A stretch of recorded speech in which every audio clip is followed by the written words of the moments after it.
What's going on, everyone? Welcome to episode 306 of Littleroot Lessons. I'm not mad, I'm just disappointed.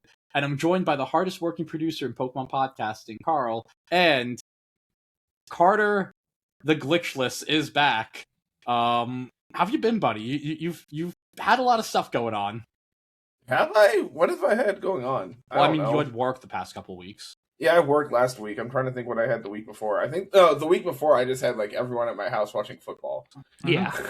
It was like, hey, I could like go and step away and record the podcast, but or I could just sit here and continue to watch football and sports gamble and lose money. I think that might have been the Bears-Niners game. It was. I'm really glad I got to watch that game because it was incredibly good. But I did lose money on that because Kyle Manunge refuses to hit the end zone ever, and is on he's on my never bet on list ever again after missing 3 weeks in a row.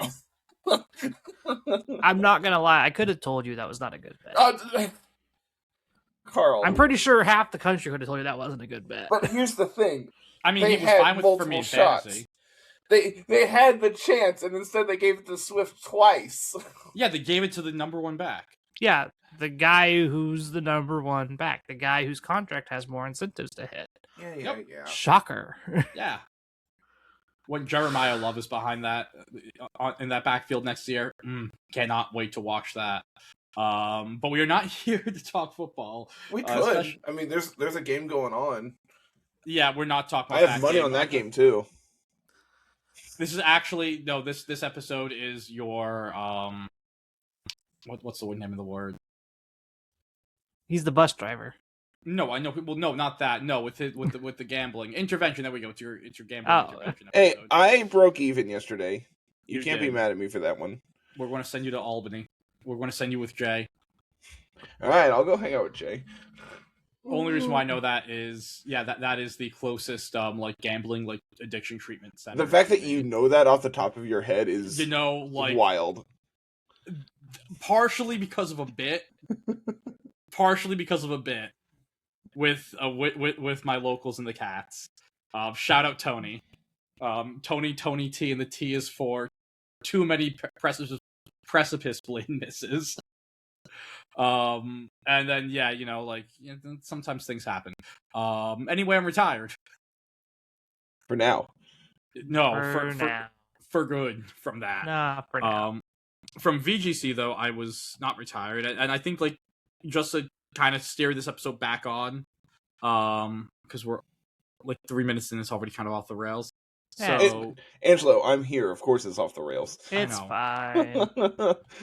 So we've done a lot of talk on the teams that are going to do well in Toronto, the GC stuff. If you are listening to this episode, the GC just ended. We do not have, or at least I haven't seen any indication on who has won yet or not. No one's already been claimed. There's been a couple posts for like probably top 16 in NA. Okay. Any key names? But I haven't seen anybody claim the number one for NA because again, it's you don't know exactly who's above you, who's below you, where you're at. Yeah. There was one that was like 42nd was probably maybe top 16 in A. Let me do some digging here because there was a couple people posting at this point because they have like the numbers figured out for the most part.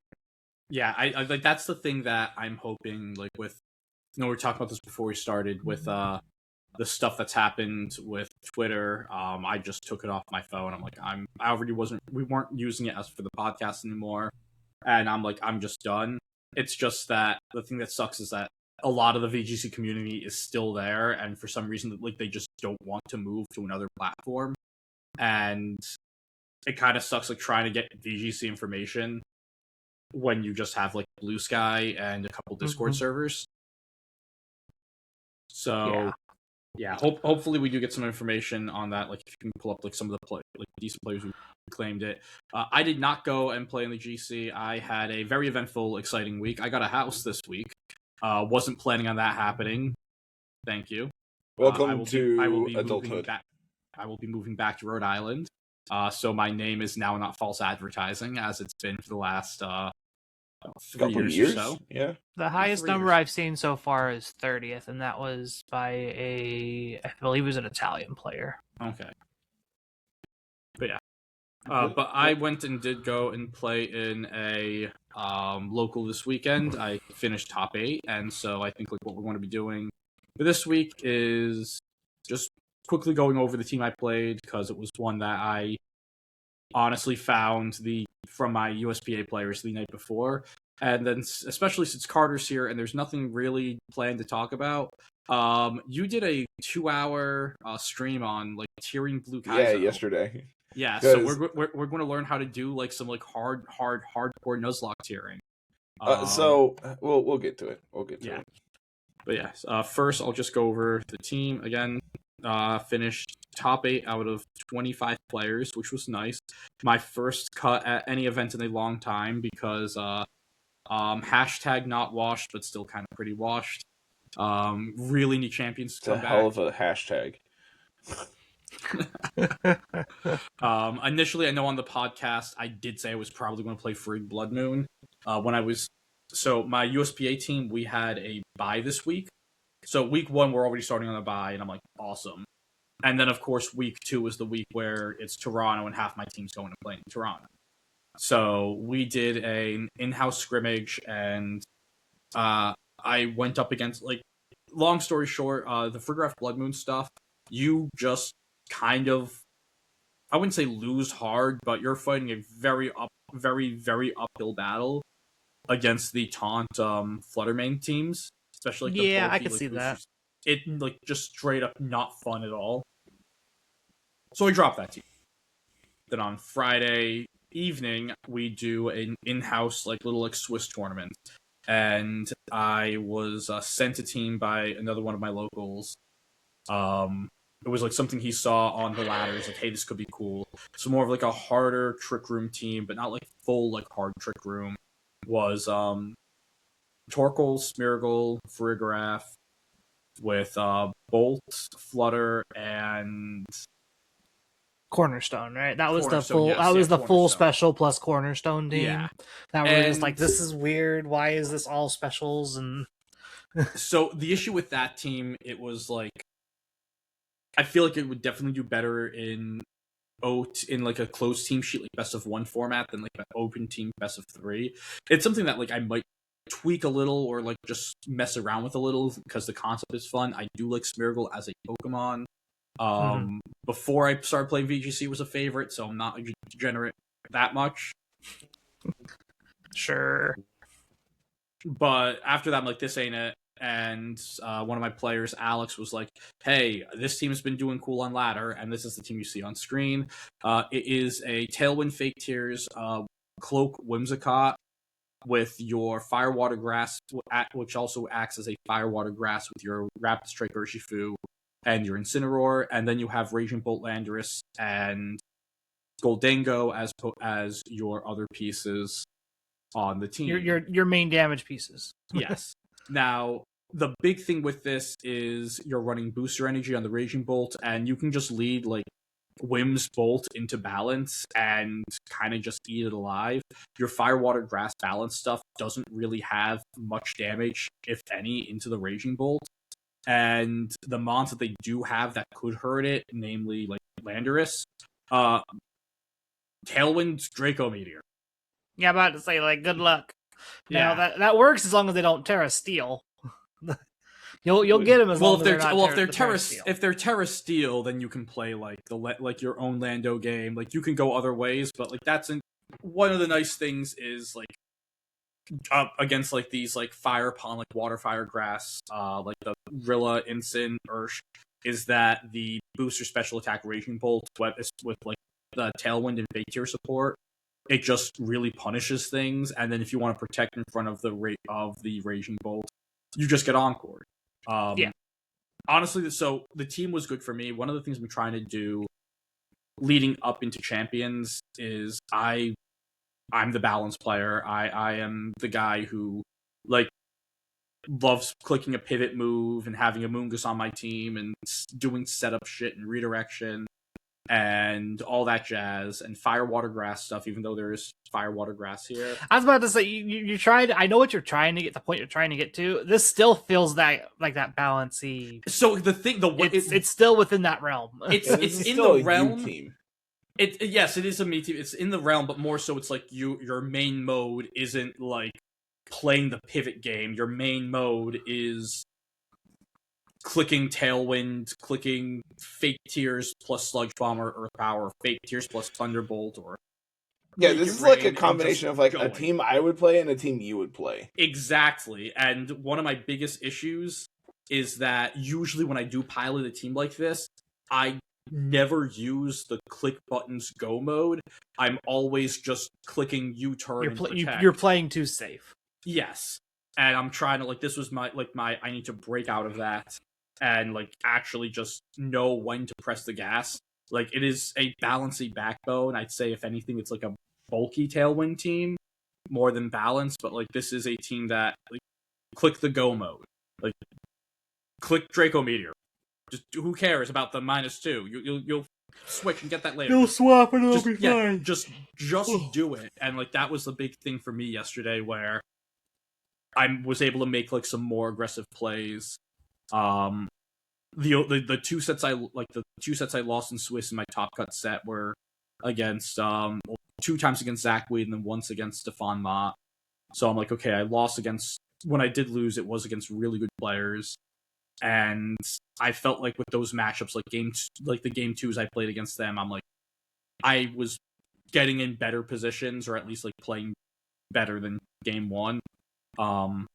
And yeah, it was good. So 8 points, because they killed locals. So that was not a lot of championship points out of that, but it was just like, fun to get that out there, like actually have a pretty decent result in playing. And yeah, looking forward to using this team a little more, whether it's in a online tour. Probably going to use this in whatever week I decide to play for USPA. So yeah, it's pretty happy with this. I was gonna play in the GC. You were going to use gouging, right? I was so here, actually, I can. Yeah, we can just do I this. can steal the show here. Hold on, let me get the closed team sheet. The just the moves and whatnot, because the version I have is all IVs. I don't have it on my PC yet. So Zorder sent me this after the episode last week. It's like, hey, you heard you need a team for the GC, and I was like, yeah, I need something because I don't know what I want to play. And so he sent me a very interesting take on some of like the it's kind of similar to like the Fluttermane, Arcanine, like Moltres stuff. There's some of the similar things, but we don't have Arcanine as our Intimidator. We are playing a Sacred Fire Lefties Entei, just looking to chip off people, pick up stuff with extreme speed. We're immune. We have a lot of ways to just be immune to Intimidate. Who did you say sent you this? Zorder. Oh, okay. And the name of the team is Best Fish because we have this Assault Vest Overquill as our Intimidate / extra damage via Poison Jab Throat. Like, Overquill actually lines up really well into a lot of what's popular right now. Yeah, Overquill. You hit Goldie, you hit Ogerpon, you hit like Terra Fluttermane. You also like resist a lot of things that are going. Yeah, like nothing's ever super safe in front of Overquill. I found out that after an Intimidate from Arcanine, Terra Water Aqua Jet still does like 80% to them. Yeah. That's absurd. That's just like, okay, cool. I'm -1. I almost one-shot you. Good luck. It plays a lot like that Fluttermane, Ogerpon, Arcanine, Moltres like style of team. There's also some cheeky stuff, like we have Latios next to this Ogerpon. We can like side surf to heal our Ogerpon and spread damage for other things. Luster Purge is actually just really good coverage into things like Amoonguss. and all the Urshifus running around that you need to worry about in Waterfu, because you have Moonblast Fluttermane to deal with the Darkfus. I played I want to say 10 to 12 showdown matches on it, and I think I went 8-4 or 8-3. Okay. I mean, that's this team's great. I liked it a lot. I just didn't get it built. Looking at it, I don't like at all is the lefties Entei. So this is I have the EVs. I'm not going to share them. Yeah. But this is a very bulky Entei. We are extremely bulky. The goal of this Entei is to spread burns with Sacred Fire and pick up KOs with extreme speed. That is the goal. That it's not a sit here and choice band blow things up Entei. It is I'm going to eat whatever hits come my way. You're going to be burnt, or I'm going to chip you with extreme speed while Fluttermane takes out the rest of your HP. That's all I really have to do. That's all my job is, to spread burns and hit you with extreme speed. Stomping Tantrum's cool because it lets you, since we are Terra Grass, we do get to have a favorable Terra into opposing Raging Bolt. They can't sit there and Thunderclap me to death while I click Stomping Tantrum. If they do Terra into Terra Fairy, I have Sacred Fire for stab, just to really add on the damage there. So this Entei lines up actually really well into things like the Raging Bolt, which our team naturally has a little bit of a bigger weakness to, since we do have this Terra Water Overquill, this Latios, and this Moltres. Yeah, I did have a lot of issues with Entei, which I think is just some sort of 2 year back, it is some cosmic. It's some cosmic Lovecraftian karma. And with you also saying it in moments where I have not played in too long. First set against Zach, I thunderclapped into his E speed, and then we both looked up at each other, and he's like, "Are you okay?" And I'm like, "I don't know." Yeah, I'm like, "This ain't great, buddy." Underclap you now. No, it's in general, seeing this, I've seen a lot of different teams, or at least people. I've had a few people work on bring the Latios back. I know Latios was, of course, a very popular Pokemon when Regulation F first came about. Latios actually found more, I believe, won a regional in Regulation G Part 1. And it's coming back again as a faster Pokemon that can be a special attacker. A lot of times we'll also see Tailwind on it, and that was another thing looking at it. I know we have the Tailwind on the Galarian Moltres, but I could also see a world where it's you put the Tailwind over the Surf, and then on the Moltres, that is another Taunt, or it's Snarl in that spot, or hell, even it gets Roost, right? Does it still get Roost? Yeah, I don't know the answer to that. I don't know the answer to that one. I'm just throwing ideas out there, but maybe a Snarl in that spot over the Tailwind, and then Tailwind over the Surf on. We don't get Roost. No Roost. No Roost. Oh, no. I mean, Roost plus Berserk would also be pretty. Yeah, I'm about to say Roost plus Berserk would be nuts. Everyone would be doing that if that's what we were doing. Yeah, but if we had Snarl there, and I'm just again kind of more optimizing things. I know that Zordor, when I've built with him, it's there's no such thing as a bad idea for him. He will try and throw out. Interesting. Everything. I like hearing that because I have some pretty bad ideas. You haven't played this game in a while. Carter, literally could not tell you the last time I turned my Switch on. Carter, for all you know, you have 100. There's only 151 Pokemon still. No. I've been playing Crystal. Thank you.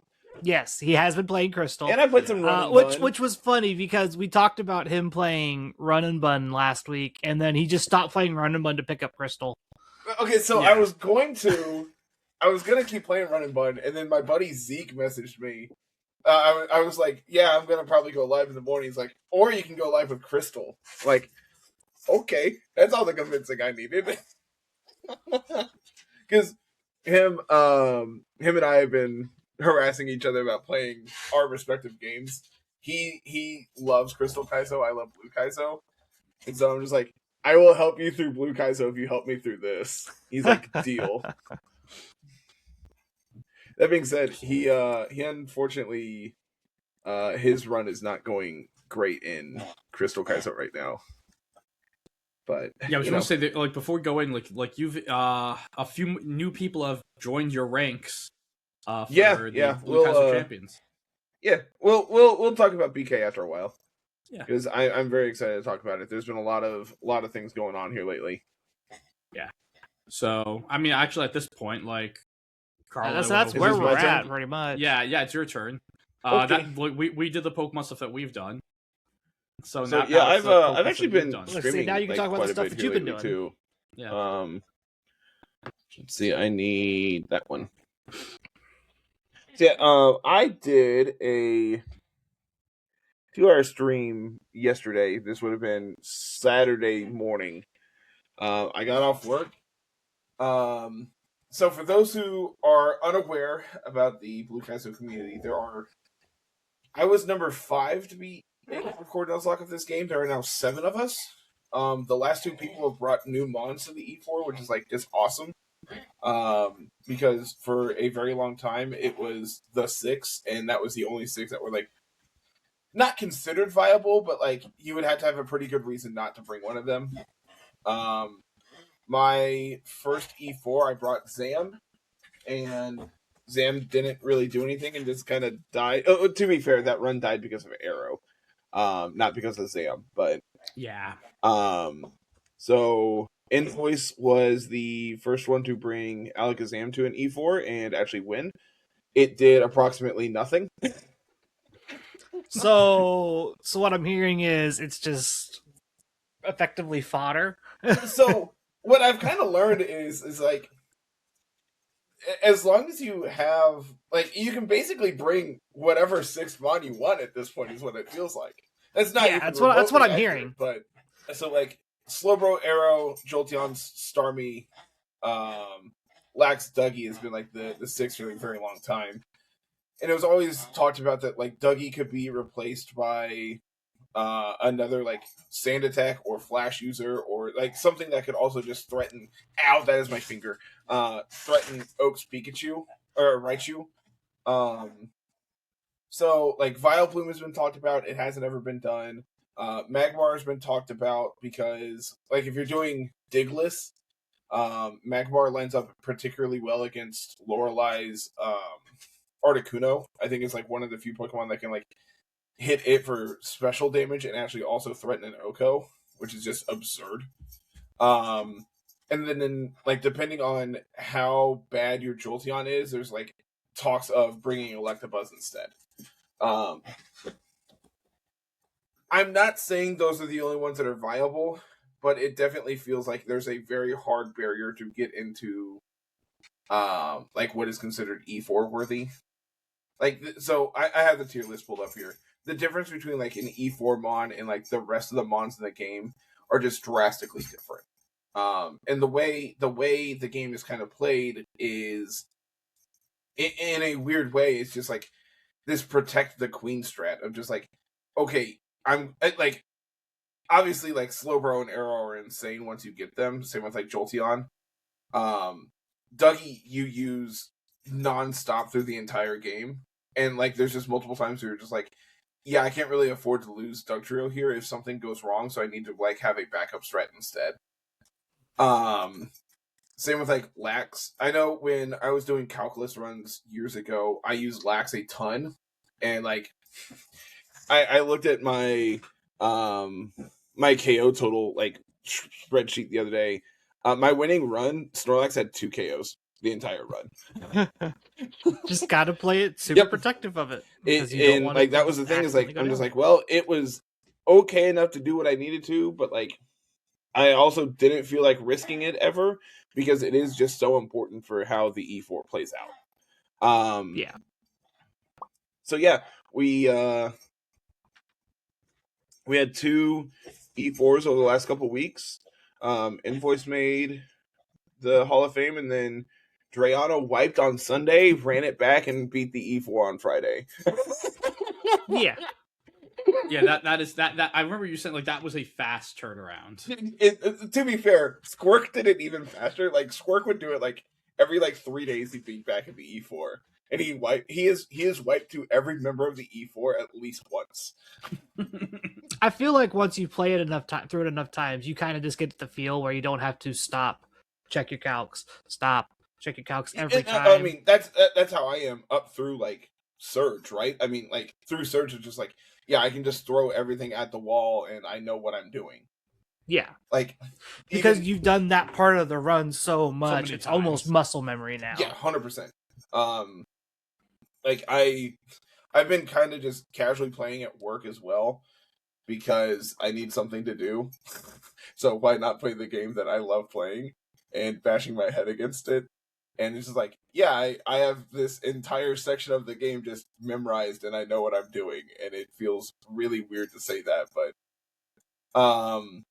the other like big innovation that we've had is my friend Porymorph has been going through and adding like quality of life changes to this game. So there's just a ton of accessibility like to this game now. We have the Pocket PC, which was like the big one that she added back when I was still playing. We have infinite repels now. We have a healing like a like healing item, so like you don't have to have like infinite full restores or anything. Like it's making it where you don't ever have to hack in items anymore because the ROM is just set up for you to start playing immediately. That's good. Yeah, incredible work. She's going through and rebuilding the entire calculator as well, because the calc we use is just Showdown's calc, but with like all the trainer IDs like imported and everything. And she's updating it to be so like Carl, you've seen the run and button calc, right? Yes. So it's that, but for Blue Kaizo now. Okay. So like it'll Angela, have you seen this? I don't think I have. So okay, let me. And also, for those of you who don't know what Run and Bun is another hardcore Nuzlocke ROM. I believe it's on Pokemon Emerald. Yes, so it is Pokemon Emerald with Pokemon up through Gen 8. Okay. The big thing about it is there are no like type changes. There's very, very, very few stat changes. With the exception being like Pokemon with huge power, the player does not get access to. So like those Pokemon have a buffed attack stat and changed huge power to their hidden ability, so the enemy can still have them. So like Diggersby is an actual threat in that game because like yours doesn't have huge power, but the AI's is like way better than yours ever will be.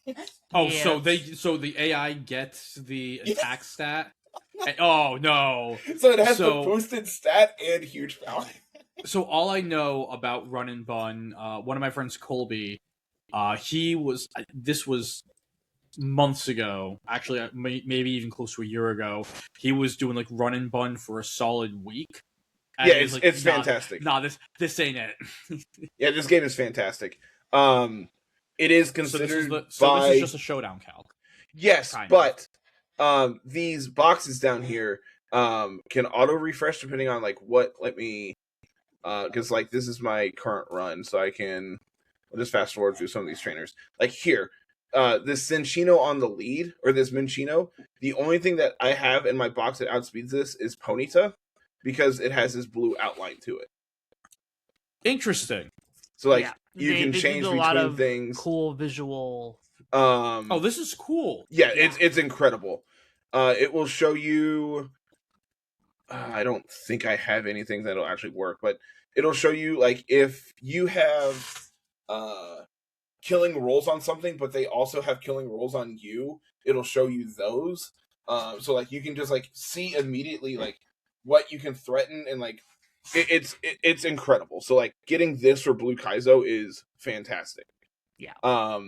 It's still nothing compared to the Crystal Kaizo calc. This calculator is... That one's cool, yeah. Dude, it's so goddamn cool. I love this calc so much.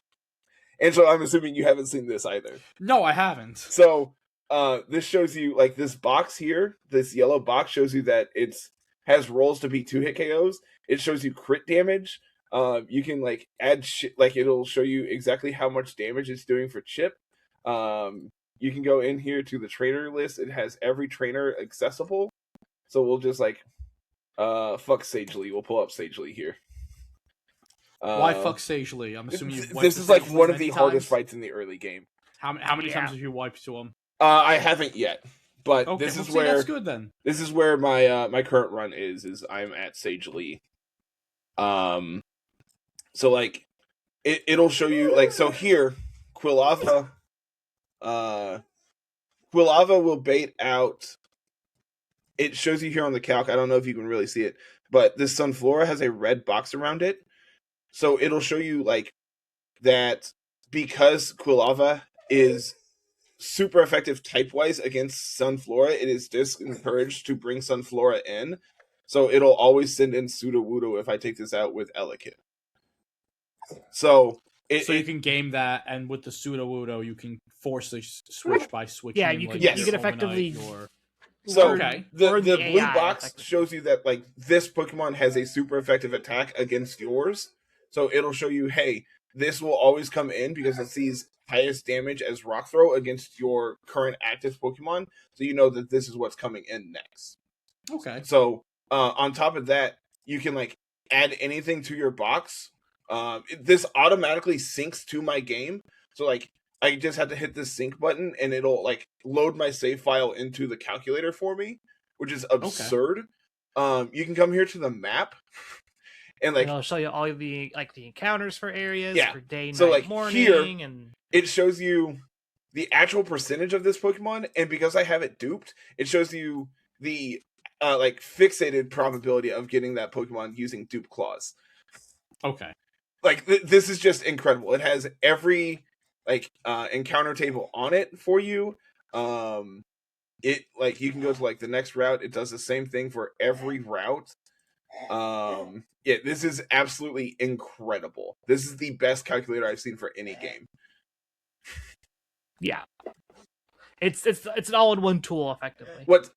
Another thing that this does, if you come down here to the info, it'll show you like what Pokemon people are using on this fight. Like, so this is actually going to be that's like some like lab mouse shit. Yeah, but for Pokemon, like for Nuzlocking, yes. Yeah. It's a really cool tool. No, this is if really you come awesome. to the Pokemon, like if you click on the Pokemon itself, it shows you their learn stats. If you come here to the statistics tab, it shows you like this line graph of like what fights it's used commonly in. Like, as you can see, I'm assuming like once it drops, much like this is where you evolve Quilava. Yeah, you evolve into Typhlosion, so at that point it's just like, yeah, it's Quilava and Quilava. Just incredible data. You can like transfer to the next Pokemon instantly. And then you just see where the chart just flies back up. Like, this is the best calculator I've ever seen for any game, and Emmy is incredible. You don't need docs for this game because the calc has everything for you. Yes. Yeah. In my opinion, I wish you had this for like speedruns too. Yeah. Because CK I hate Plus going is also through like so you beat the Elite Four, right? And then you have all of Kanto to go through, which has level caps associated with him as well. Unlike CK Plus, where once you hit the E4, everything's level 100. In CK Plus, they actually like fixed it so like Erica, like your level cap is 87. It has a fixed route through Kanto for you. She has a Celebi. Yeah. That's not the crazy part. So scroll back up. I meant of this game, but she has like Gen 2 Snorlax. I think you're crazy. So you beat the Elite Four, right? And so then once you get your 16 badges, you have to go to Mount Silver to fight Red, right? Yeah. So here's the thing about Red. You have to fight the Elite Four again. They pulled a Fire Red, Leaf Green, and you have to go back through it round. No, it's a gauntlet. So you start with Will and had to go Will through Red. So when you mean like, that's what you mean. Yeah. Okay. So what do we got here? We got okay. Will is Are they back to back? I mean, you can like level up, and I mean you can like heal and like stuff heal? in between them. Yes. Just like a typical E4, you can you can heal and do everything you need. So it is a fire red, leaf green round 2, culminating in a red fight. Yes. Instead of a champ, it is a red fight. Yeah, let's scroll down a little more. Let's just see this. Bruno. So I think Bruno gets the short end of the stick. He only gets 1 legendary Pokemon. The other 2 get 3. To be fair, yeah. Karen gets same with Karen. Karen also gets a Lugia. She gets Lugia. Tyranitar might as well be a legendary. I believe Sneasel is buffed in this game to have weavile stats as well. So that makes sense. Absurd. And then red is just good luck. I see a Ho-Oh, a Mewtwo. The E4 round 2 is an incredible thing when it happens. But yeah, that's not Blue Kaizo. So I went through and did this tier list, and there was some people in chat who were very highly contesting my tier list, and I'm just nah, I know what I'm talking about in this game. I feel like I'm probably high on a couple things, but the arguments you're making are not the arguments I'm going to accept. I'll also go and just throw this out here. There are only five other people. There's seven. 7 total. So there's only 6 other people in the grand scheme of things that you should actually. To be fair, one of them is Tom. Tom has made the E4 once. He's currently on another run. He's pretty deep in the game again at this point. Tom definitely has opinions and has respected opinions in this game. Teabag was there talking about stuff as well. Again, he's played this game quite a bit. He knows what he's talking about when it comes to this game. That's the best part of this game is there's the community for this game has grown so much since I started playing. Swede picked it up and did a run of it. He wiped to a double team Venusaur, which welcome to the club. That's normal. Yeah. Good. Congratulations, you've joined the club. Welcome to the cult. That is a rite of passage. You learn very quickly. Don't let Venusaur double team. Yeah, don't. We watched this one happen to you in real time.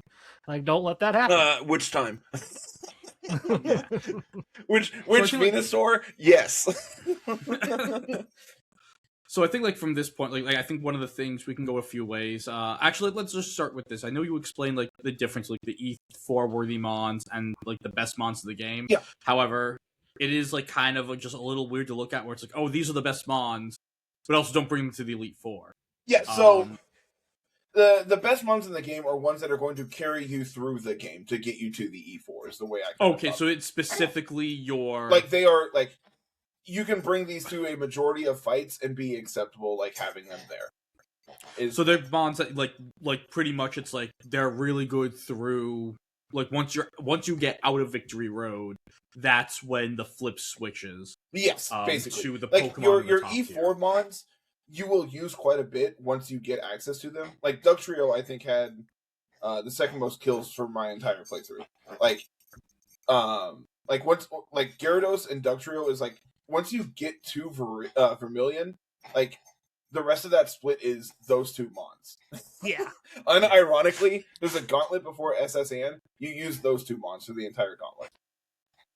Yeah, and then the other question I'd say, I just going through to try to guide this for the listeners and the viewers, even certain mons, people who have seen your run know about especially how important Slowbro is, Aerodactyl, Jolteon.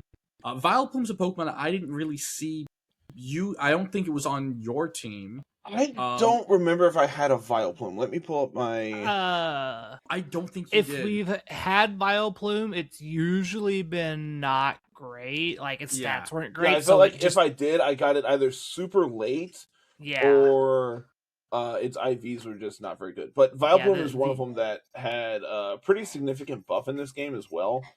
So actually, I was going to say, could you dive into what's the buff? What buff and what role was it playing for? I actually did have a Vileplume. It was 2 HP, 0 defense, 10 special, 9 speed. No, you didn't have a Vileplume. You had a Wilted Flower. No, Angelo, you got to remember this is Gen 1. DVs only go to 15. Oh, 15. Yeah. Yep. Yeah, they only go to 15, but Still not great. Still fine, but not. I'm trying to think. There was one I had that was literally a zip code.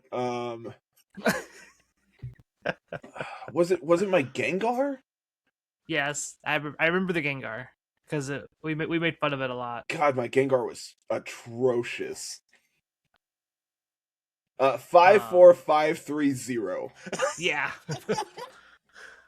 Yeah, like it sounds like somebody's zip code. Yeah, just checking right now. Hawkins, Wisconsin. There you go. In Russ County. There you go. Gengar's a Packers fan. It is a rite of passage to have a bad Raichu and it still just be insane. My Raichu on my winning attempt was 0 special, 15 speed. I remember that one. Yep. I always make fun of Carter when we're watching because his IV and DV luck is they are awful, insane. It is either absurd or garbage, and there is no in between. Like and sometimes the absurd ones aren't in the right stats. Yeah, my Machamp was 13, 13, 15, 13, 0. Yeah, like you can't make that up. Yeah. So Swede had a perfect Scyther. He had a 15 Scyther. I'm just like, congratulations. It's really bad. You're never going to use this mod. Yeah. I'll say like just going through like you did go and say like Raichu's a Pokemon that is really good regardless of its stats. Yes. What makes it so good? Why is it like up there for best mod in the game? It's a guaranteed encounter on Route 1. You can repelment it for it at level 5, so you can always have it. It helps you on the Brock fight. Like, you need to dodge 2 crits on Brock, but Raichu can solo his Aerodactyl. It helps you through, like, all of Mount Moon. It helps you... It can solo Misty if its IVs are high enough. It's just incredibly, like, it hits really hard, and because it's Gen 1, it has a high crit rate because it's high speed as well. It also gets access to Flash, which, granted, is only 70% accurate, but, like, lowering accuracy can also be viable to help, like, set up the glitch, which I did multiple times, not, like, outside of E4 even. It just is... A very well balanced mon that does a lot of things in a lot of fights. The rock types are absolutely absurd because there's a bunch of Pokemon that just have explosion, and like you can bring these in against like every flying type can't hurt them. Like opposing rock types either are going to blow up or like sure you can hit an earthquake on you, but like they also just like if you need something that can take a hit, obviously your rock types are the best ones to do it. Magneton is Raichu, but like hits even harder. The downside is obviously you're slower, but the difference between 90 special and like 110 is absurd. Yeah. Dodrio is the best flying type in the game, not named Aerodactyl. You can't argue that against me. There's so you saying that why? It gets access to Drill Peck. You get access to Stab Hyper Beam. You're one of the few Pokemon that gets a stat boosting move and agility, so you can also badge boost if you need to. You have an insanely high attack stat. You have an insanely high speed stat. Okay. Blue Kaizo, you have to play aggressive. You can't because the way the AI works. You can't pivot like in on switches because the AI always attacks based on what you do. So you can't like pivot in to like your rock type, like perfect example. Let's say you have the opponent has Raichu out. You have Dodrio out. You can't pivot through a rock type anticipating Thunderbolt because the AI is going to see that you have switched and instead click Surf. So no wonder why you like this because you get to play the game the way you play VGC. This is my time. You just get to play super aggressive the entire time. Yeah, I would be so bad at this. Yeah, I highly recommend you pick this up and play. Like with all the quality of life changes and everything, I cannot recommend this game enough. I was going to say at some point, like I'd say when I'm I keep on saying when I'm settled somewhere, but now it'll be soon. I'll be fully settled somewhere. I do like. We do need an Angelo does like baby's first Nuzlocke. Yeah, Blue Kaiser. I've absolutely not as a first one. Absolutely not. Baby's first ROM hack. Yeah. Some of the other Pokemon. So you did say like I'm assuming people were pushing back on you saying that Dodrio was the best non-area. One of them that like was really highly like debated was Golduck. They're like, yeah, Golduck's not good. I'm like, or hear me out. It's one of 2 Pokemon in the game that gets Amnesia. It is always worth delaying Psyduck to get Amnesia. It's Gen 1 Amnesia, right? Yes. Where you go +2. Yeah, it's double Calm Mind. It's double Calm Mind. That's crazy. So, granted, I fucked up and lost my Golduck because of it. But it swept Erica. It swept Tower Rival. It had lines to sweep Koga for me. I had lines. I planned on using it to sweep Koga, Geo2. I planned on using it to sweep Sabrina and Blaine and Geo3. Like, it fights every major boss fight if you can set it up, which is just fucking absurd for one Pokemon to be able to do. It like, granted, once you get access to Slowbro, it's completely outdated. It's not usable whatsoever. But until that point, it is way faster Slowbro. Yeah. I'm going through others. What were some other like contested things? Just looking through it. I originally had Sandslash and Pidgeot lower. Pidgeot, my thought process behind it is you can also. I don't want to say it's not guaranteed, but it's like a 15-1 chance of getting Pidgeot versus Ponyta and Forest if you repel Manip. And like a good Pidgeot can like solo a lot of Mount Moon and Bridge Rival, which Bridge Rival can be really hard otherwise. I was about to say, I remember Pidgeot ended up doing work early game, and then as you get better Pokemon, it phases out. Once you get like Fearow and Dodrio, it kind of falls off. Because Fearow gets access to Drill Peck, where Pidgeot's stab move is Wing Attack. I would say it's Wing Attack, and then but they did a fixed Razor Wind or something. Yeah, Razor Wind is absurd in this game. It's like, I want to say it's like 90 power, 100% accurate, and has a chance to flinch. So like you combine that with like stab as well, it just hits absurdly hard. Pidgeot gets access to it extremely early, whereas Fearow you don't get access. Dodrio doesn't get access to it at all. Fearow gets access to it once you get access to Celadon, which at that point you also get Hyper Beam as well. So like stab Hyper Beam, stab Razor Wind, just like you're also just like kind of a stat wall for early game. Having a Pidgeot before Gym 2 is like obviously very good. You just like kind of stat check a bunch of things really early game. It does eventually fall off once you get access to the better flying types, but for what it does, it's an incredible Pokemon early game. Yeah. Now, speaking of other early game Pokemon, your peak early game Mons, that tier of Marowak, Beedrill, Kingler, and Arbok, like are those Pokemon that are for specific fights that are just early game, or is it just that they evolve early and they're just early stat sticks?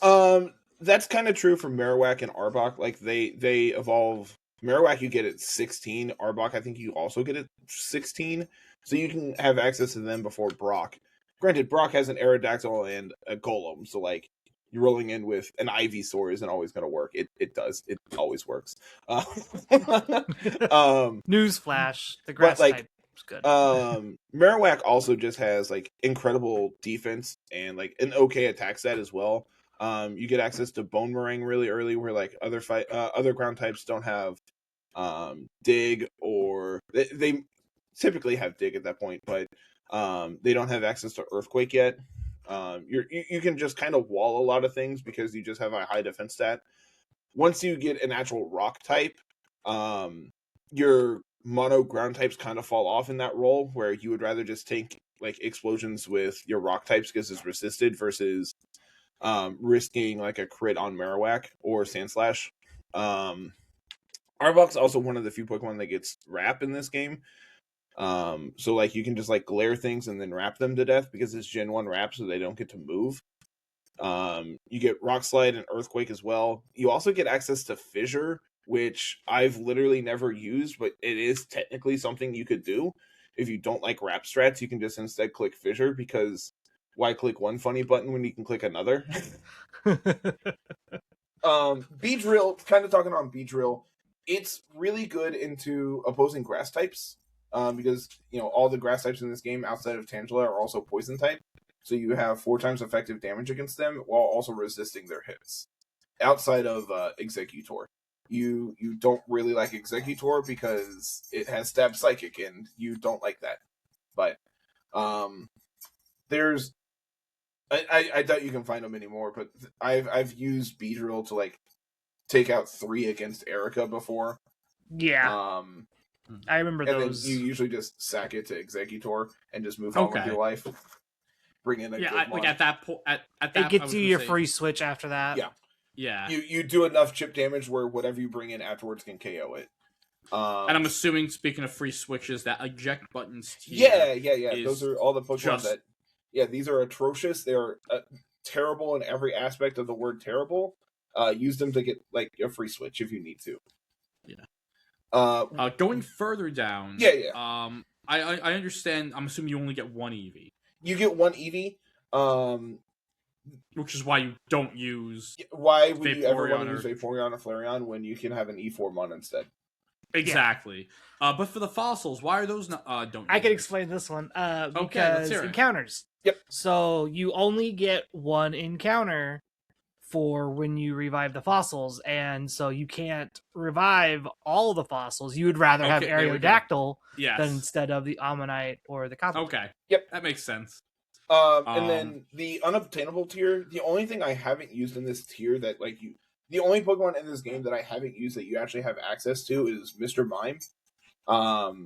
Because it's a 1% encounter on Route 25, which is just north of... It's right there by Bill's house. The other way you can get it is... I think it has a chance in Safari Zone, but typically you don't want to go for that location. And then you can trade a Golbat for it as well. Instead of the Abra trade, instead of Abra for Mr. Mime, it's Golbat for Mr. Mime. The downside to traded Mons is obedience. You have obedience issues in this game because your level cap is so high, they're not going to listen to you until you get all 8 badges. So you can probably, if you have Golbat, you go ahead and trade it for Mr. Mime for Victory Road just so you have another Psychic type. But I've never done so I can't confirm how good this mon actually is, and I've never rolled the 1% for it on 25, so again, I can't tell you how good it is through the rest of the game because I genuinely don't know. On paper, it seems good because it is a Psychic type, but it's also pretty frail, so I'm not sure exactly how much use case it actually has through the game. Yeah. And I'm assuming a lot of what you said about Mr. Mime is the same exact thing with Jinx, where it's a trade Pokemon. Nope. It's probably very... Can't get it. No, it is completely unobtainable for the player until you... I was going to say, because if you could obtain that Pokemon, God, it seems just it's also buffed in this game to have higher special... Yeah, I'm about to say, Jinx is buffed. Yeah, I didn't even know that. Yeah, I'm just thinking Jinx is an incredible Pokemon. Yeah, I'm thinking just Stab Psychic, Stab Electric, Stab Psychic, Stab Ice in a game that really likes those 2 types that pre-nerf Blizzard is really good. Yeah. So, and then what about Pinsir, Tauros, and Chansey? I'm assuming that's just Safari Zone. Nope, they're only obtainable in Cerulean Cave. Oh. Yep. Okay. Yeah, I was assuming... The only thing that you can actually get access to is Mr. Mime. The rest of these mons are all locked behind Cerulean Cave. Okay, and what about Porygon? Porygon sucks. It's the worst Pokemon in the game. You can't convince me otherwise. I fucking hate this duck. Tell me how you actually feel. So, Porygon, if you take Porygon as your casino encounter, you're giving up Nidoking, which is just a way better Pokemon for that point of the game. But if you don't take it, you can roll it in Safari Zone, which then just loses you Kangaskhan or Magmar or Electabuzz. Or in Power Plant, you can roll it instead of Electabuzz, which again is just I I fucking hate this Porygon because it never fails that that's what I'm going to get if I don't take it. If I don't take it and sell it on, I'm guaranteed I'm going to roll it in Power Plant. It is. You have to worst take the Pokemon obligatory in the game. Porygon because you don't want to get it in other spots. Yep. Yeah. That's its role. Yep. It is the Pokemon that, through Silphco and Victory Road, if I ever had a fight where I needed to sack a Mon, I brought Porygon. If I needed a contingency plan to sack something, I brought the duck because I hate the duck. I wanted the duck to die. And somehow it survived until Victory Road. Yeah, I'm just going through some of these others. Like, I mean, the outclass is like pretty self-explanatory. Yeah. Pokemon like Ninetales, Magmar, like the fire types are outclassed by Magmar, who is an E4 level Pokemon. The downside is, you don't get You just Magmar get it until late. Cerulean. I mean, Cinnabar usually. Granted, you can roll it in Safari Zone as well. But if you get early Magmar, it's incredible. It is genuinely fantastic. Magmar is the only Pokemon that gets access to Solar Beam, which is a one-turn move in this game as well. You don't get access to the TM for it, so like it's the only way you get access to it. It's buffed as well, so it has higher special defense and speed, I believe. So it hits incredibly hard. You get, I think your only fire type move is Fire Blast, which is the downside, but just hit your Fire Blasts. Yeah. Surely Magmar won't miss a Fire Blast and cause you to wipe. That would never happen.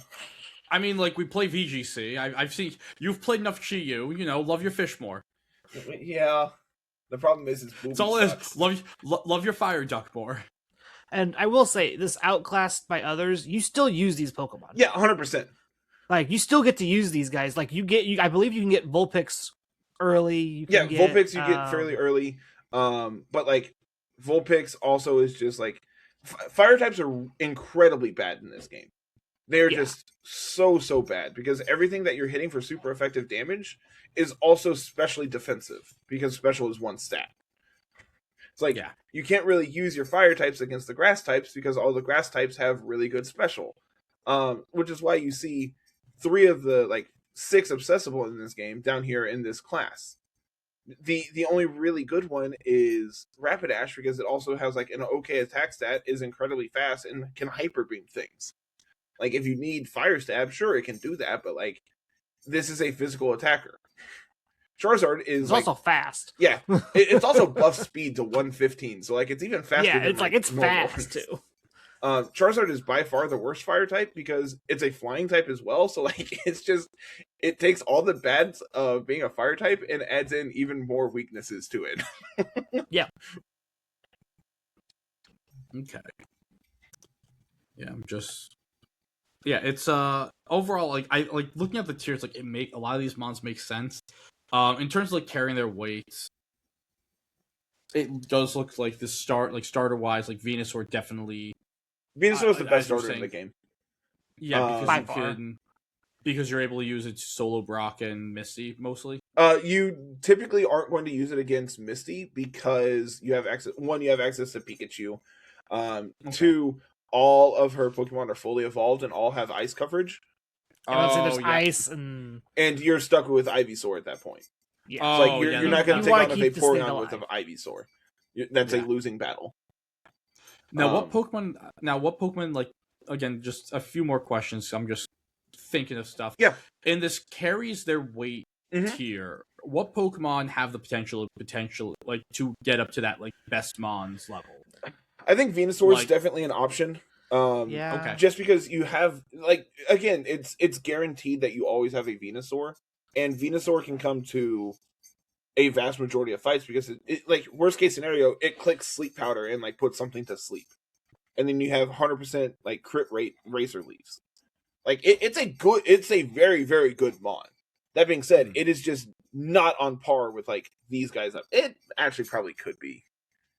Like, it's definitely up there with, like, I'm not saying this to change your list. I'm just, like, curious, like, for the future, because it does feel like this is an ever-growing game. Yeah, 100%. Because the second that someone else uses a new Pokemon, to win the game, you have to redo the tiers because that'll be another E4 worthy mon. Tori was talking about taking Dragonite to E4, and then she realizes that it doesn't get access to Sky Attack or it doesn't get Sky Attack or Earthquake, and you're just like, all right, what the fuck does this thing do then? Nothing. Not click. I was just saying, not click stab moves. Yes, so like Dragonite is another one that I kind of talked about this. On paper, you just have so much more stats than like every other Pokemon. The downside is you just have no good moves. So I really can't like I haven't used Dragonite in a very, very long time. Because typically it's not an encounter you go for. Typically you can get it in like Safari Zone, and then it's like a fishing encounter, but like it's not a fishing encounter you go for typically. Like the route that you can guarantee it on, you can also get Alakazam, Hypno, Alakazam, Hypno, Exeggutor. Like, why would you want Dragonite when you could have a Psychic type? So it's one of those mons that like I ranked it based on like what I think it can do, but it hasn't ever really proven itself, so I can't really confirm that it's good. That being said, it has an incredible sprite in the game, so Yeah. It's at least really good looking. Yeah, I think like overall, like that's just my general questions, or at least questions I would have had for the viewers. Carl, what are you thinking? Yeah, I've watched enough of Blue Kaiser, so I know what most of these Pokemon do in this game now. So when are you gonna start playing it then? I was actually no. Let's do something a little sooner. Carl, what's your biggest issue with this tier list? There isn't one. Most of it's where it's supposed to be. Yeah, I don't like actually. Have you ever used Ditto? Personally, I am a Ditto hater. If it was up to me, it would be down an eject button. But I know a lot of people are real high on Ditto because, like, for like Sabrina's gym, you have speed boost, so like you can just like copy a Pokemon against Sabrina, and then you have a Psychic type for her. There's a lot of fights where you can just like, oops, I'm better than you now, but it's not something I typically like to do. This is more just like, I know if I put it down lower, people are going to frag me for it because other people really like it. It is buffed in this game to have base 100s in all stats. So like, yeah, it's not a bad mon by any means. Like you are fast and you can take a hit if you need to switch in, but it just taking a turn to set up is really detrimental most of the time. Like I think there's like definitely use cases because you can get access to it before Misty. So like there's definitely use cases where you use it against Misty and just like copy either like Vaporeon or Poliwrath, and then with Poliwrath you have access to Lovely Kiss, so you can just like Lovely Kiss the last two mons and like beat them up. And because Poliwrath's learn set doesn't have fighting moves in it, you don't have to worry about like taking a super effective like submission on the switch in or anything. Same with like Vaporeon, you can just like sand attack something and then just like body slam them and like take a free kill that way. So there's definitely like use cases for it. It's just not something I like, so it's not something that I'm gonna put higher than that, I think. Yeah. Okay. Well, this was cool. Like, I mean, again, at some point I'll play a Nuzlocke. My recommendation: don't start with this game. No shit. Yeah, don't. That being said, if you really wanted to, you know enough people that can help you through it. Yeah, that and it's like in general, like I do love like the retro-ish games. I'll play through Crystal for fun, not just because I like, even though Gen 2 is miserable in the sense of actual like gameplay, like that level curve just sucks. It's just a nostalgic feeling for me and like a nostalgic game. Yeah, don't play Crystal Kaizo Minus then. Like, don't, because it's even worse. Yeah. You want to talk about atrocious level scaling? Go play CK Minus. You hit level 100. Yeah, like that, this is something that I would like to go through. Again, at some point, just, you know, regular base game, not any like special ROM hack, just base Nuzlocke, just figure it out, have the rules, and just go from there. Maybe like couple like potential Angelo projects coming along once I move, which will. I think something we should do, Angelo, is you and I do a Soul Link, but you play the vanilla game and I play the Drayano version. So, like, yeah, no, I think we could do that. Like you can play through like there you go. You can play through like Heart Gold and I'll play through like Sacred Gold. I think would actually be incredibly fun. That would actually be very fun. Yeah, no, honestly, I might even like. The only thing is, and I can just. You could tell me how to do like the ROM because initially I was thinking like. No, you had to play on your very legal copy of the game, Angelo. Well, yeah, no, I'm playing on a very legal copy of the game, but like, I'll have to redo everything I play on my computer. What do you mean? Yeah, you don't play on your very official Nintendo DS? On your very no, I'm going to be playing on my very official Nintendo 3DS. Actually, what I would really like if I'm going to try to wishcast this again. I think I've said this every single time I've been on the podcast around this time of the year. At some point, we're going to put the GBA games on the Switch eShop. At some point, no, it's not happening. Carl, let me like pretend I have what is it until Pokemon Day? We have 27. We have like 47 or so days until Pokemon Day, something like that. Let me like live in Fantasyland for 47 days. We already know what Pokemon Day is going to be. Yeah, we already know Champions this. And then the Unova remake announced. We're getting Champions and Coliseum XD on the Switch. Oh, those are yeah. And then we already know those are coming to the Switch. That's why you're not getting your GBA games yet. You're getting XD and Coliseum first. Honestly, I'll take that. I'll take in all actuality, we probably are getting Gen 10 announced this year. Yeah. I think you can go ahead and put that as a free space on your bingo card. Yeah, yeah, pretty much. So I don't think we have anything else. We do actually have one last thing. Okay, we do. We do? What do we got? Oh, Toronto's next week. I was gonna get to that. Yes, Toronto's next week. This is our first Regulation F regional. Also our first North American event since Las Vegas almost 3 months ago. 2 months. It's been a while. Give me that pig. So very excited to watch this regional. Honestly, as we've covered in the previous weeks, Regulation F is not what we expected it. It's not. I say that, and then we're going to see Combine Raging Bolt win the event. And I'm telling you, everyone's just been having fun, and we're going to flip back to whatever everybody was doing before, and it's just going to be balancy stuff again, and we're going to be sad, because balancy stuff's boring. I need more Articuno Snowcloak. I need more Regidrago Hyper Offense. I need more things like that, because that's what makes this format fun. So not watching people pivot and fake out 30 times in a row. So we know who won the tournament for the GC. That's like another thing that came up. Vovomax Ben 10, one of the premier hyper offense players, just posted a couple hours ago that they won the Grand Challenge. They finished first place with a rating of 1,817.847.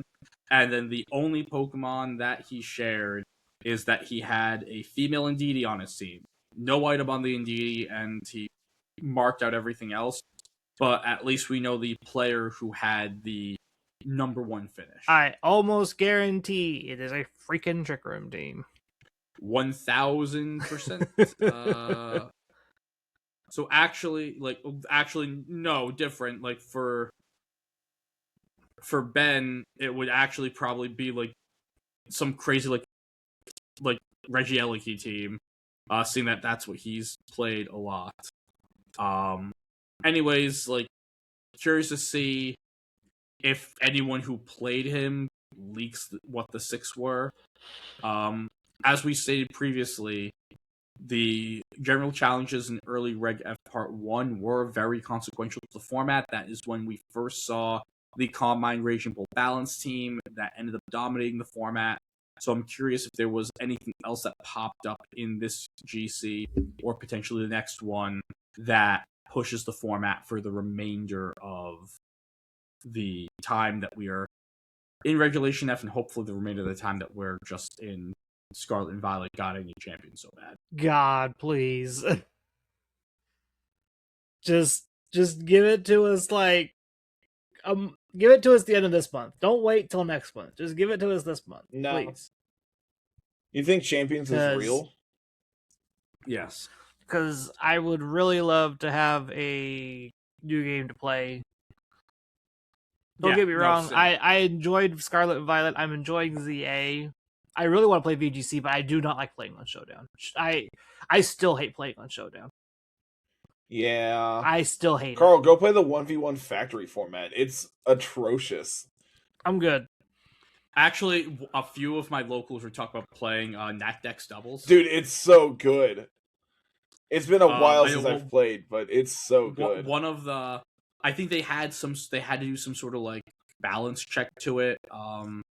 Like there was like subject testing recently for that format. Oh, sick. Okay. I can't remember what it was, but one of my USPA players was part of it, and she was like, "What the hell is up with this format?" And I'm like, both my old LRL co-hosts, they kind of just dominated the entire ladder. Mainly Jay. Jay did a lot of work. It made Jay. I think was it you? How high did you got? I got to like 20. You got to You got to 20. I got to like 20. I think it was like Jay got to like 4. No, Jay. I thought Jay topped the ladder. Did he? No, I'm pretty sure like there was a point where Jay had. I know he had 2 accounts in the top 20 at one point. Yeah, I think he had like 4 or 5 in the top 50, and he was like, "This is so easy. No one is adjusting to this team." Yeah, none of them comprehend like Flutterfish at all. I haven't played since ZA came out, so I'm curious if they've added in the ZA Legends. I mean, the ZA Megas to that game, because if so, I'm sure it is. I doubt it because they're still very up in the air on what they are.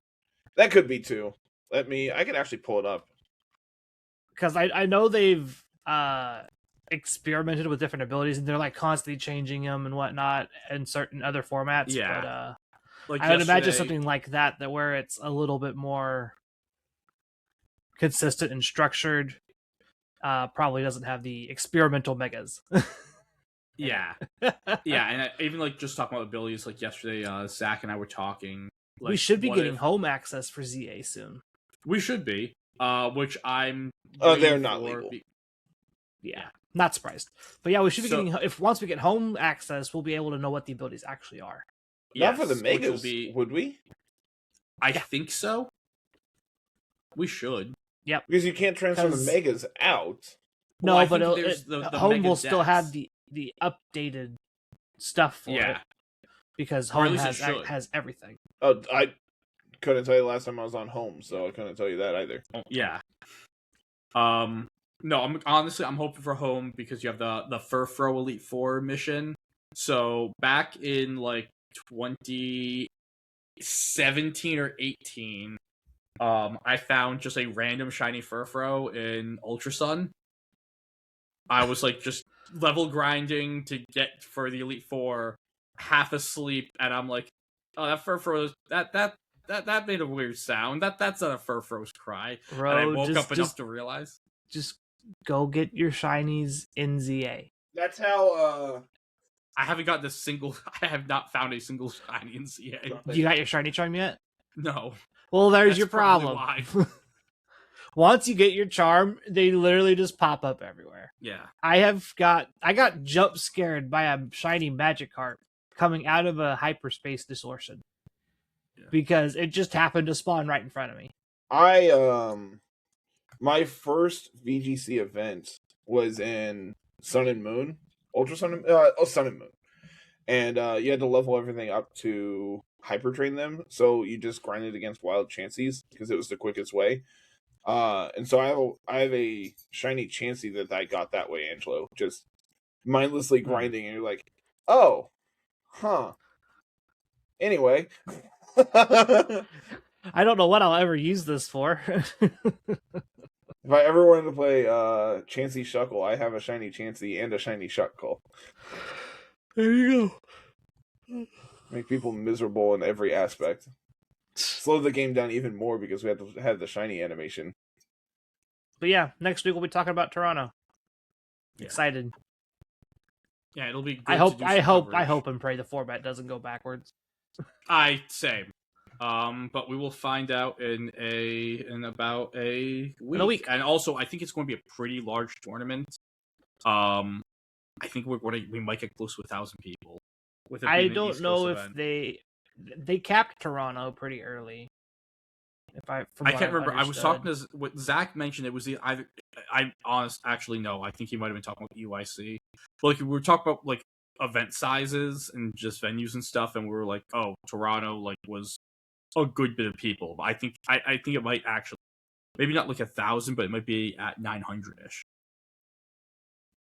I'm trying to see if they will tell me on RK. They won't yet. Probably not. I wouldn't imagine. Not yet. I'll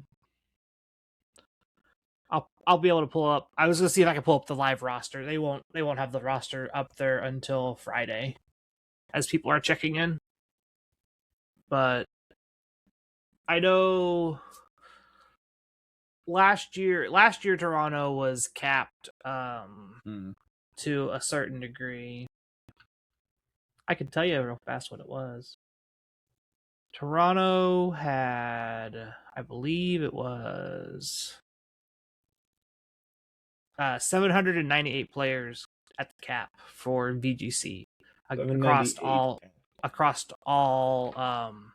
games, all divisions. That's not a bad number. So it's like 800 for VGC across all divisions.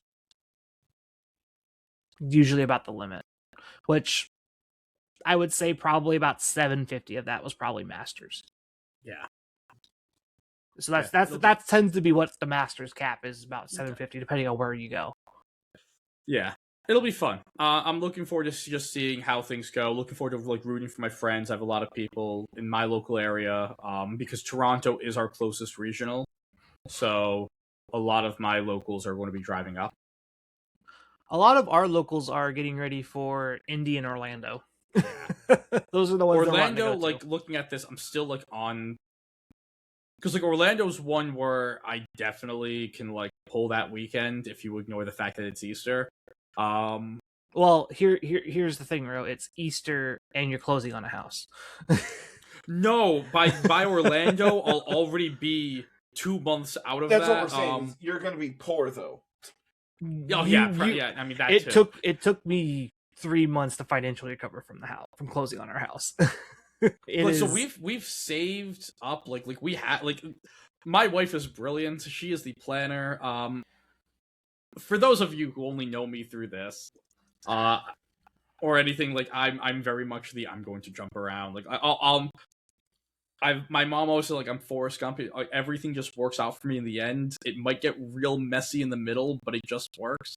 Which is kind of what happened with this house. We like, I know it was Carter. You went to say you were like, oh, like you didn't show us this house. The reason why I didn't show it to you guys is because the house hit the market. We went and saw it like on a whim. Because the realtor who listed the house is friends with our realtor. So they were like, hey, if you're already we were already in the same city to look at other places. So like, just swing by here. We liked it so much. We're like, let's put an offer in now. We put the offer in at 8 a.m. that morning. It was accepted at noon. And I showed it to you guys like a little after that. So it was a literal like the fourth house we saw was the house we ended up with. We weren't expecting the offer to get accepted like that, but yeah, I mean, sometimes things just work out like that, right? Exactly. So yeah, so now like when you guys come up to the Northeast, there's a guest room for you guys. That's never going to happen. Why would you do that? Because it's nice here. It's also like 3 times more expensive. I have to visit. All right, you pay for me to come, and I will. I was going to say, one of these days we are going to have a live pod with the 3 of us. Yeah, as soon as you decide you're going to front it.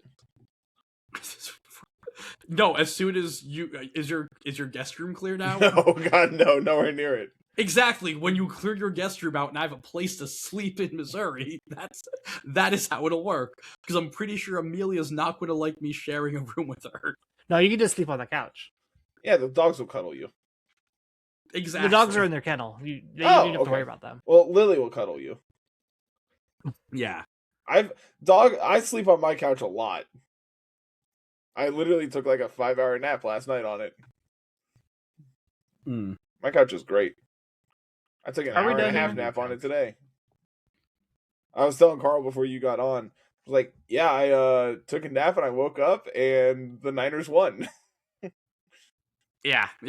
Well, on that miserable note, what do you mean miserable? Yeah. It is for me. But yes, on that note, we will have our Toronto coverage next week, hopefully with all three of us in attendance. Looking at you, Carter. No, I should be back. Yeah. I was about to say, I go back to days this weekend, so. Yeah, he'll be on days, so you'll be back. Yeah, so it'll be all three of us covering a regional, which is going to be fun. And I won't be here. I have a Christmas party. Oh, now you tell us. Oh, no, actually, you did tell us this, like, a while ago. I knew about the Christmas party. I didn't know when it was. It's Sunday night. Oh, okay. I will not be here. Well, it depends on when I get out of there and when you guys actually start, but so I will be at a party. At some point, the three of us will cover a regional again. Who can say? Maybe. But we will be doing Toronto coverage next week. You can find that on our YouTube page at Littleroot Lessons, along with this episode and all the other videos we do. You can also find all of our episodes on all podcatchers such as Spotify, Apple Podcasts, etc. You can find us on our social channels. We have Carl at Musical, Carter at Mr. Missouri 25, and myself at Rose Tinted Cheeks, all on Blue Sky, along with Littleroot Lessons on Blue Sky for the podcast. Carter is also very active on his Twitch channel as well, Mr. Missouri 25. There. What times are you usually going live to just give people like an idea of a schedule? Whenever I can. Thanks. When he's on nights, brother, it's literally 5 like yeah. I know. I have been streaming at like 5 a.m. Turn the notification. Just turn the notification. There's Discord notifications when he goes live in the Discord channel. Yes, and turn the notifications on for Twitch as well, so you can see when he goes live. So you can actually watch this Nuzlocking that you saw today. Maybe see some of these calcs that we looked over in action. That would be pretty neat if you're able to do so. And let us know, like, what Pokemon do you think is really good in Blue Kaizo if you're a Blue Kaizo player? Slowbro. What we know. And what teams do you think are going to do well this upcoming weekend in Toronto? Let us know, and we will see you on the other side of our first regional of the format. Thank you very much, everyone, and have a great day.